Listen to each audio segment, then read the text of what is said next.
Hi, I'm Dr. Sharon DeVivo, president of Vaughn College, now in our 90th year, and host of our podcast, Future Proof Focus.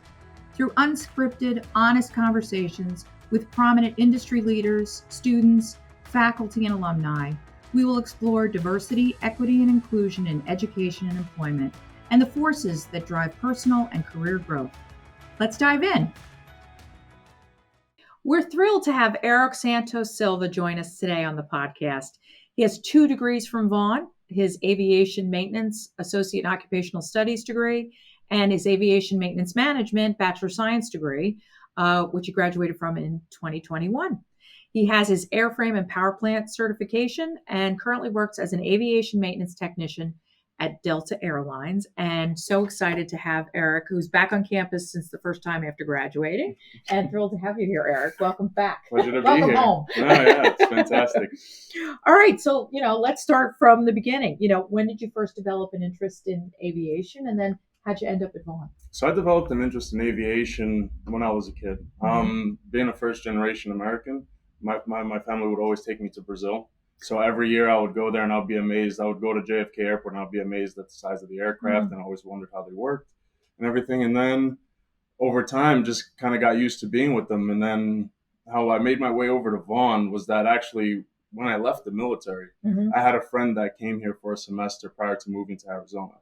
So he told me about it, that there's a school here. And then also I grew up in the area as well. So I heard about it and it kind of reignited that same fire. And I was like, all right, yeah, let me just pop in and see what's up. So, do you speak Portuguese? I do. Oh, that's a beautiful language. I was in Portugal in November. Oh, you were?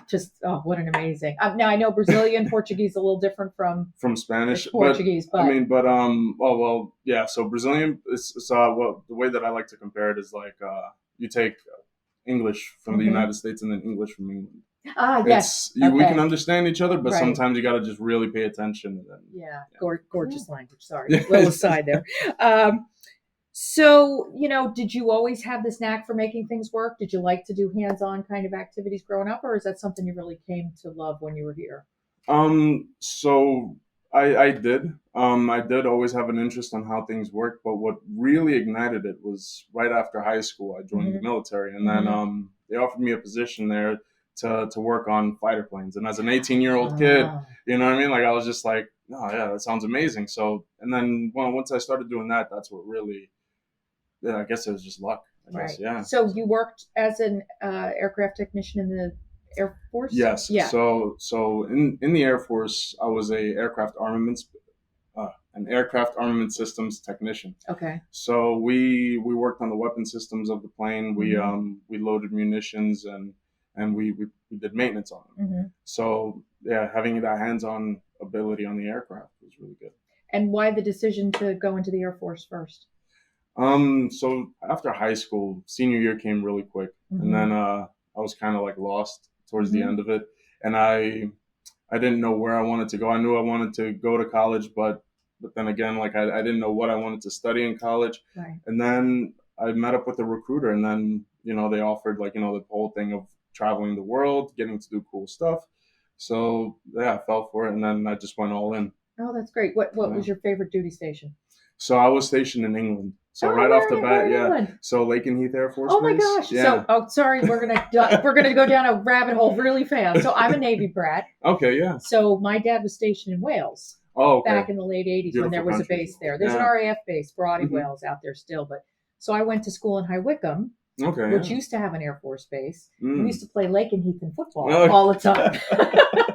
Yeah. So great, and I've been to their exchange. And, okay, nice. And the Mildenhall is right down the road as well. Yeah. I've flown into Mildenhall. Oh, You've probably flown out of Mildenhall. Yeah. Oh, did you love it? Yeah, I did. Yeah. I did. I actually spent 5 years there. Oh, wow. Oh, terrific. So I loved it enough to stay there for like 5 years. But it was a great experience. Even though I was away from my family and away from my friends and everything, but it was great. And what kind of skill sets do you think you acquired as from the Air Force and being in the Air Force? So a lot of skill sets that helped me throughout life, even today. Just being organized, showing up prepared, being punctual, kind of cleaning up your appearance so you set a good tone. So that it was those are just some core qualities that being in the military, I would say, just instills in a person. And why did you decide to get out? Why not make it a 20-year career? I heard the money to me. So like nobody joins the military to get rich. No, Like that's true. so you do it for the passion to serve your country and Right. and everything like that. But after 6 years, I felt like I had a great time while I was in, and I decided to explore different avenues outside in the civilian world. And did you, as you were getting out, did you think, okay, aviation maintenance is something I really want to explore, or were you still somewhat undecided at that point? I wanted to explore things in the aviation field. Okay. But then obviously so that's also another reason why Vaughn, I was attracted to come to Vaughn. So once I came to Vaughn, I saw all the options that there were, and then I was like, oh yeah, why not go back to what I did? Right. So and then that's when I got I enrolled into the A&P program. So you got your airframe and power plant certification, your associate in occupational studies in 2019, yes. Right? So why the decision then to go for a Bachelor of Science? Well, so I still had some months left on the GI Bill that I had. Okay. So that I could put to good use, and also because I wanted to have something in my back pocket so I can further climb the ladder in my career field. And has it worked? I mean, I know for a lot of the entry-level airline jobs, they really care about an airframe and power plant certification. But in terms of that Bachelor of Science degree, how do you think that's helped you in your career? So I haven't put it to use yet because they do require a lot of experience to become in the management roles and to climb the hierarchy in the aviation industry. But I think it will pay further on in my career when I do get in there because I'll have a leg up on everybody else. It'll be something that I can kind of hold onto in my back pocket until the time comes, and then they'll see that, and I'll be one step above everybody. Well, and that combined with your military leadership skills, and I mean, you're going to be an unstoppable combination. So you started at Endeavor, yes, right? So that was right from graduation. Yes. So I graduation was, I think it was May 2019. Shortly after I got my airframe and my power plant licenses, and maybe a week or 2 weeks, I shipped out to go to Endeavor. Wow, terrific! Yeah. And where'd you do your training? So that's in Minneapolis. Okay. Yeah. And why'd you choose Endeavor? So I did have connections. I just wanted to get something coming in. So just like some source of income coming in, get my foot into the door at the airport, and I used some of my connections that I know to get me a spot right in there. Right. So it was great. Now, I know while you were here, you were pretty involved, right, as a student. So why'd you do that? And what'd you get out of it? So I was a part of the Veterans Club. So that was great. Like, it was great to connect with a lot of veterans, and they made me feel welcome. It helped with the transition out of the military into the civilian life. So that was one part. And then I was also in the aircraft maintenance competition team, the AMC team here at Vaughn, which was a great experience because it teaches you almost how things work in the field. Right. It teaches you how to perform maintenance on actual parts that we use every day in the field. It teaches you how to go over the tech data that we used, all the aircraft maintenance manuals that we use. And it kind of adds like a competition feel to it, because they time you on everything. Right. So it was a great experience all around. All the people that I did that with were great mechanics, and a lot of them are in the field today. So so that one is at that skills maintenance competitions at the Maintenance Repair and Overhaul Conference, right? And you're competing against not only other students. Do you compete against other airline employees? So you're competing against people who've been doing this for a while. Yes, absolutely. So it's not only it's foreign companies as well. Okay. So we had Australian companies there. There was it was all around the world. It's a massive event. Yeah, and I would think troubleshooting. You get very good at troubleshooting. Yes, absolutely. You do. It's something that we do every day in the field as well. Right. Well, and I know, I'm not a veteran myself, but I feel like I was coming out of the Navy. I spent my first 21 years of life as a military brat. That whole idea of plug and play, right? So my dad would have told you that he had the easiest out of the four of us. I have a brother and a mom, right? And we'd move to a new base, and he'd just simply plug into the same job, but in a different location, and we'd have to rebuild friendships and right and everything. And I know when I've talked to veterans who have come to Vaughn, this idea of trying to make it as easy as possible so that it feels like you're just plugging and playing, right? Like you would in the Absolutely. military. We're typically somewhere between 12 and 14% of our population is veterans. So you must have felt very much at home, surrounded by lots of fellow veterans. I did. I was actually surprised at the amount, especially back when I was in. It felt like everybody was a veteran. So it was, well, everybody that I knew, like obviously you could tell because we're a little bit older than some of the younger freshmen coming in right out of high school. But it was great. Yeah, it was great. Yeah, you get to tell a lot of stories. There's a lot of stuff, and you get to hang out quite often. So it was great. That's terrific. All right, so you graduate in 2019. Mm-hmm. You go off to Endeavor, and then you come at the same time. You're doing your bachelor's degree, right? Yes. So tell me about the balance of work and school and life. How did that go? So it was difficult. Mm-hmm. In the beginning, it was difficult, but luckily I have a great. At the time I was working at Endeavor, so I had a great team there that supports education and everything. Good. I'd be sitting there like in the corner typing up papers and everything, and then like I would have to rush out, go to a plane, talk to the pilots there, try to figure out the thing. I would come back. So it was great. They worked with me a lot there. And also a good portion of it was during COVID when everything was online.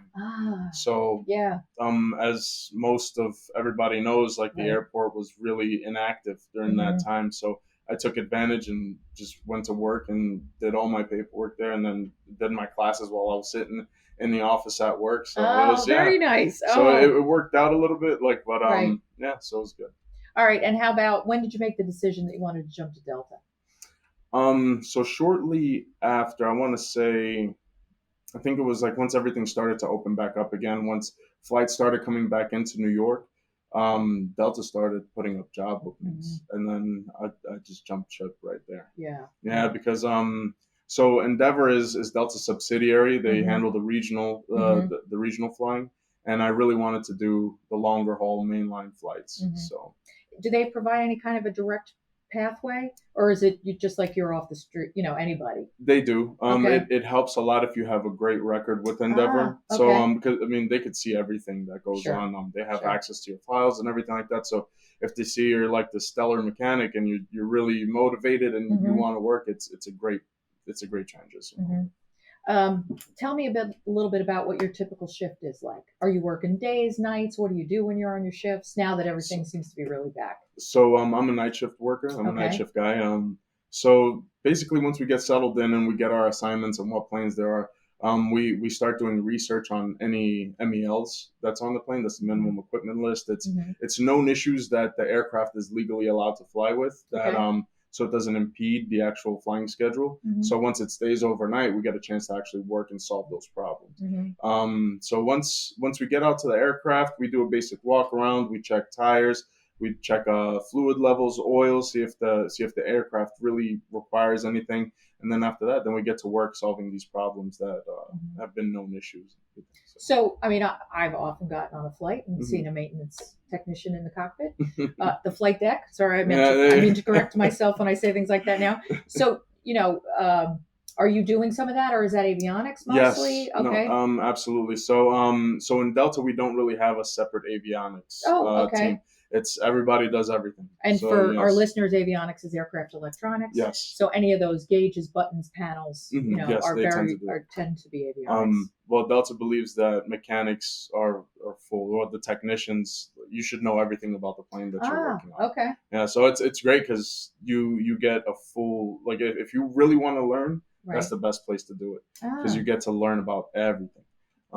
So during the morning, usually that's like towards the end of my shift. Right. Once I finish working on the plane and everything, I'll usually hang out with it until it's time, until the crews get there, and then I'll stand by the plane to see if the crew needs anything. Okay. If they do need anything, then I'll go troubleshoot the problem, see if I can reset the computer, and then if I can and everything works, then off they go. Oh, terrific. Oh, that's great. So talk to me, and we were talking about this a little bit before, the demand. How desperate are they? Very, very desperate across all companies and all airlines, from regional airlines to the majors. They all need people. Yeah. They all need people bad. And for how long do they get? I mean, it's a while, right? That they're going to need people. Oh yeah, absolutely. Yeah. Well, I think so. There was a lot of experience that left. There was a During lot of COVID. yes Yeah. during COVID. Once COVID hit, there was a lot of people that took the retirement packages that they were offering, and they decided to go and move on somewhere else or Right. live there, retire Yeah. and live to live out the rest of their lives. And then so what's great about it is that it opened the door for a lot of younger people. Yeah. And just from what I see in my small station in LaGuardia, we hired 20 mechanics in 2022 alone. So, and with when we're trying to hire a lot more. Right. So JFK, I know they're trying to hire a lot more. Yeah. And that's just in New York. So Right. whereas throughout the United States, I'm sure that they're hoping to hire so many more people for a very long time. Yeah. Wow. That's amazing.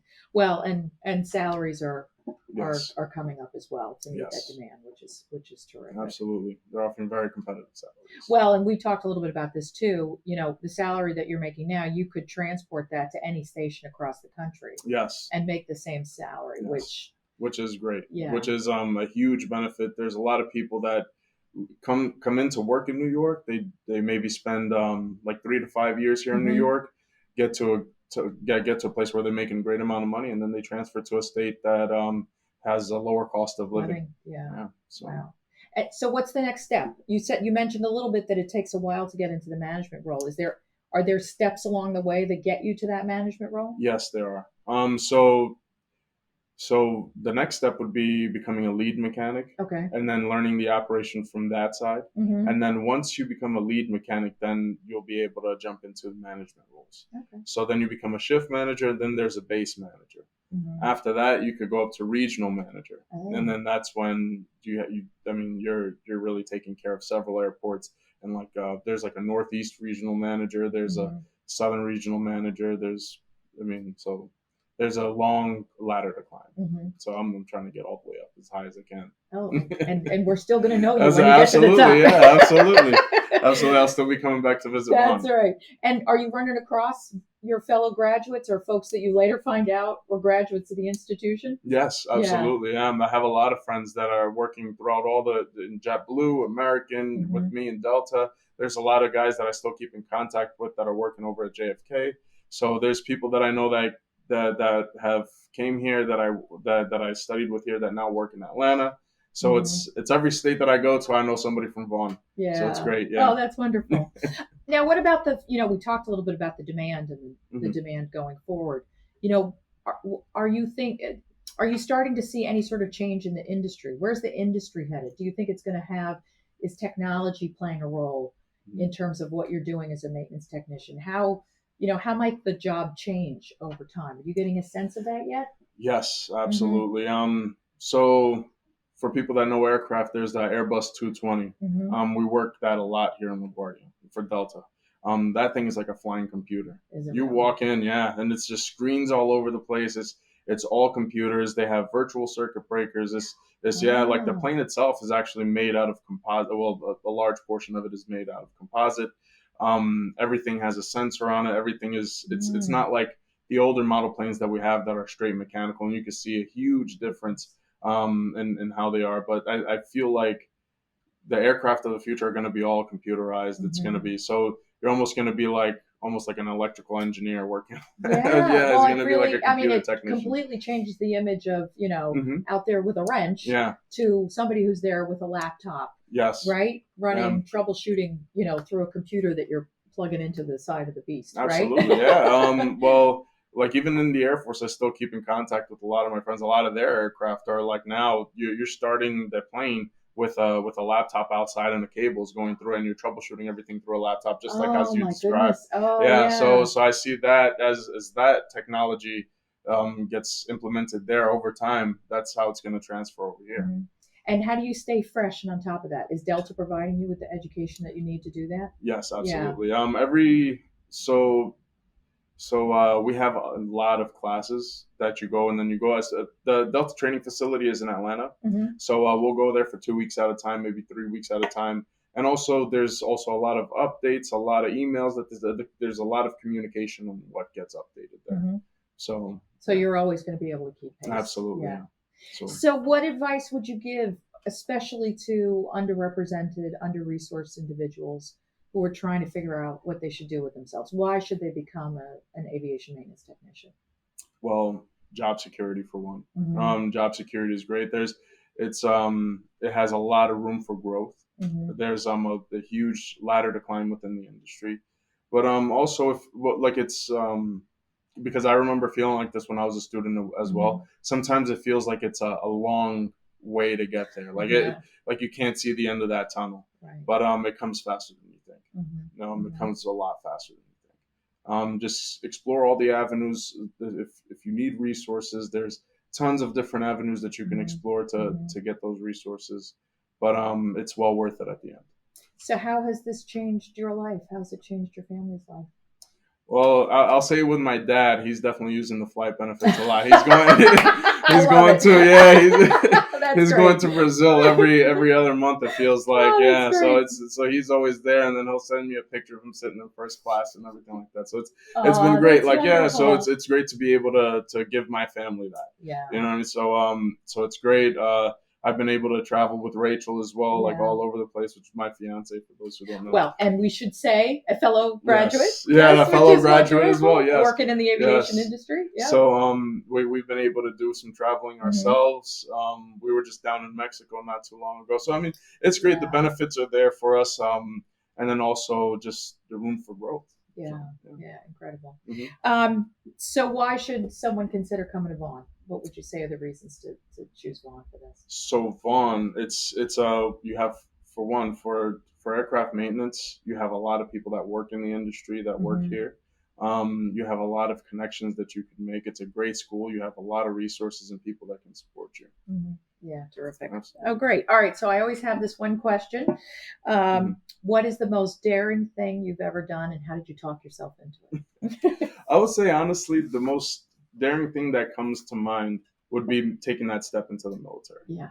When I was 18, like I said, I didn't really know what I was going to do. And I was just going to jump in with both feet into something that I had no idea about, leave all my friends and family behind. And that was a big, huge step. My parents didn't really like it too much because they knew that it was going to be like, signing a blank check to the government. Right. But it was possibly the best thing that I could have done. Yeah. Yeah. It got you started on your whole life. Yes, it did. Yeah. Yeah. It did. And as the daughter of somebody who that was the exact same thing that happened for him, it can be a great starting point, especially in terms of figuring out what you want to do next. Exactly. Yeah. Exactly. So if you don't, I've seen it change a lot of people's lives. Like you learn, it's like a giant melting pot. It's like here in New York. Right. So you get to learn about different people, where they came from, what their lives were before there. So it's a great place to grow. Well, and it's fun because you had that experience in the Air Force, and then you had another family and community that you created here at the institution. Absolutely. 100%. That you're now seeing all the time out in the field. So it's great, and we always keep in contact with each other. So it's great. It's like a little. Whenever you learn that somebody came from Vaughn, it's like an instant connection. There. So it's great. Oh, that's wonderful. I'm so glad you came back to see us. Absolutely. I'll be back more often. Absolutely. That's terrific. Oh, thank you, Eric. All right. So if you've ever wanted to become an aviation maintenance technician, now is the time to achieve your dream. Maintenance technicians are making great salaries in New York and across the country. And it's a career with excellent potential to grow and advance, as Eric just talked about. With this certification, you're not limited to working only on aircraft. You can work on turbine engines in many sectors, including utility companies, power plants, wind farms, transportation companies, and more. It's really a license for a vast array of opportunities. So thanks again, Eric, and see you next time. Have a question? Email us at futureprooffocus@vaughn.edu. And don't forget to subscribe, follow, and rate the podcast. Thanks for listening, and see you next time.